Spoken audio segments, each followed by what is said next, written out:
Hey guys, good afternoon.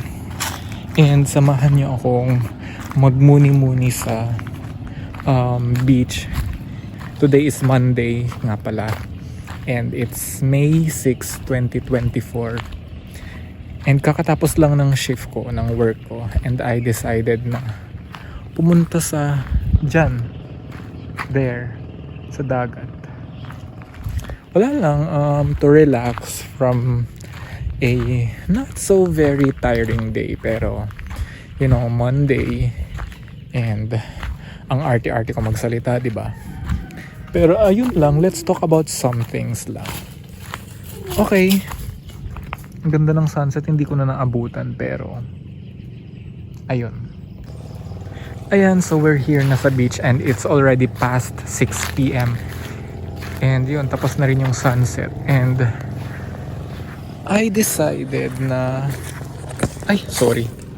So I decided to, do a quick vlog and update with my 65 subscribers. Kasi baka nami-miss na nila ako. Charing. Hindi na kasi ako nakakapag-upload. It's been a month since my last upload. And yeah.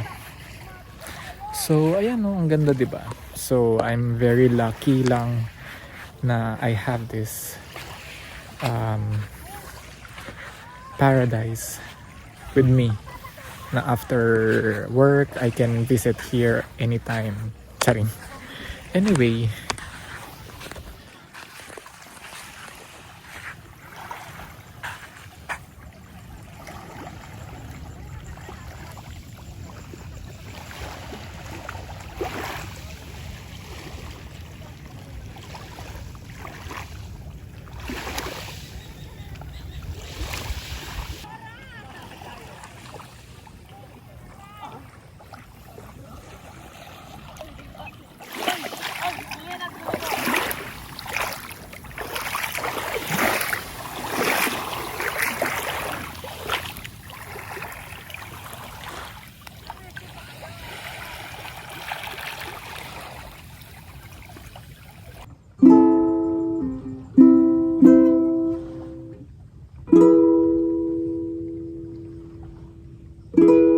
take me as you are, push me off the road,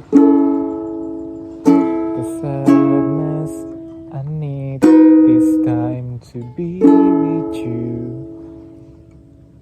I'm freezing in the sun, I'm burning in the rain. The sadness, I'm screaming out your name.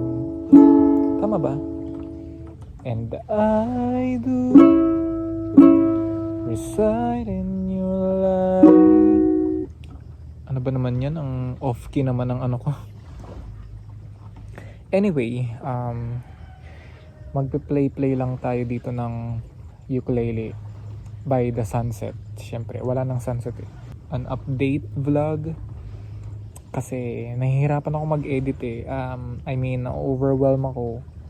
Kasi ang dami-dami kong i-edit na mga videos. Nung nagbagyo ako, nung nag-Thailand, tapos yung Palawan pa. Ang daming nakapending. Tinatamad ako kasi ang busy-busy ko. Charing. 'Di ba? Hindi ko alam kung anong unahin ko. Kaya ganito na lang muna.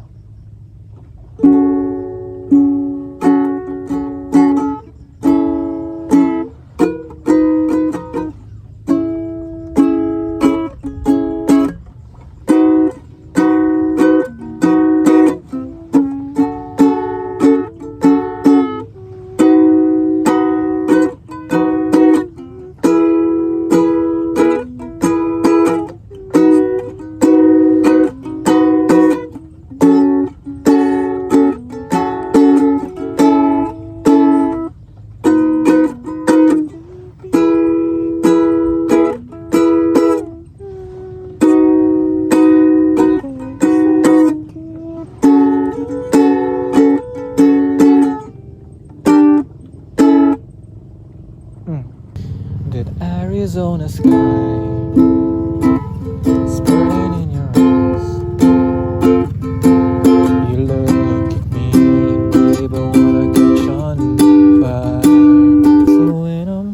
So when I'm all choked up and I can't find the words, every time we say goodbye, baby, it hurts. When the sun goes down and the band won't play, I'll always remember us this way.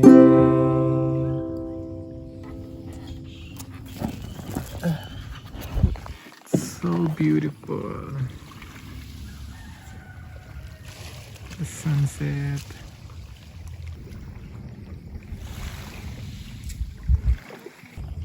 Guys, look, it was a beautiful sunset indeed. And finally, makakapag-vlog na rin ako ng maayos kasi wala nang tao. I mean, nahiya kasi ako mag-vlog kapag may tao.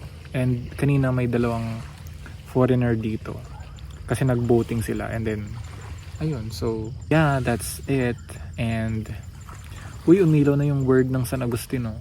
And I'll go back na rin in a few kasi madilim na, so natatakot ako sa daan. Charot.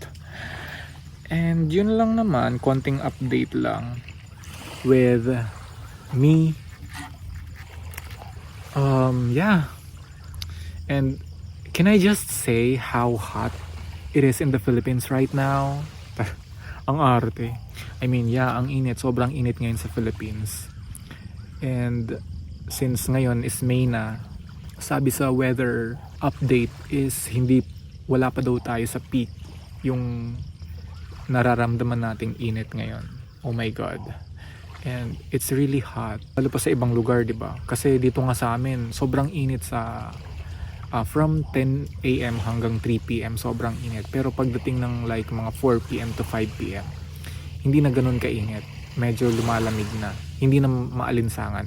Hindi kagaya sa Maynila na yung mararamdaman mong init is hanggang gabi. Yung alinsangan hanggang gabi talaga. Like, I mean, yeah, can you imagine the heat index of almost 50 degrees Celsius, 'di ba? Sobrang init na, no, na para kang nasa microwave oven. Charit. Ang OA ko naman. Pero guys, look at this. Sobrang ganda ng kulay ng sunset. Oh my God, like look. So ayun nga, sabi ko, before I once believed that love would be burning red. Burning. I mean burning. I once believed love would be burning red, but it's golden. Charing. Lyrics talaga yun sa kanta ni Taylor Swift. Pero anyway, yun lang naman kasi yun, sobrang init ngayon, 'di ba? So I remind you guys to stay hydrated always, drink lots of water, and if wala namang ganap sa labas, wag nang lumabas, lalo from 10 AM to 3 PM. Yeah, mag-ingat na lang tayong lahat because sobrang init ngayon. And ang ganda-ganda ng sunset. Oh my God. Yun lang. Ayun lang guys. Thank you so much for always watching to me. always watching me. And see you on the next video. Bye. And for the last time, here's the sunset. Oh my God, ang ganda. Yun lang. Sige na, bye.